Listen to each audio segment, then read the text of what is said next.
কৃপণ লোকের ঘরে আসছে মেহমান। সে তার ছেলেকে বলছে, ওই বাজার থেকে ভালো দেখে আধা কেজি গরুর গোশত নিয়ে আইতো। ছেলে গোশত আনতে চলে গেল, কিছুক্ষণ পর খালি হাতে ফিরে আসলো। সেই কৃপণ লোকটি বলল, কিরে গোশত কোথায়? তখন ছেলেটি বলল, বাবা আমি বাজারে যেয়ে কসাইকে বলছি ভালো দেখে আধা কেজি গোশত দেন। কসাই বলল, আপনারে এমন গোশত দিমু খাইলে মনে হবে মাখন খাইতেছেন। চিন্তা করলাম তাহলে গোশত নেব কেন, চলে গেলাম মাখনের দোকানে, বললাম আধা কেজি মাখন দান তো। মাখনের দোকানদার বলল, চিন্তা করেন না, আপনারে এমন মাখন দিমু খাইলে মনে হবে যেন মধু খাইতেছেন। চিন্তা করলাম তাহলে মাখন নিয়ে লাভ কি, চলে গেলাম মধুর দোকানে, বললাম আধা কেজি মধু দেন।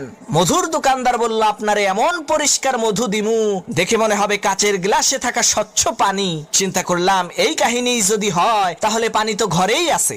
কৃপণ বলল, সাব্বাস বেটা, একেবারে উচিত কাম করছো, কিন্তু বাজারে ঘোরাঘুরি করে তোমার জুতাটা যে ক্ষয় করলা।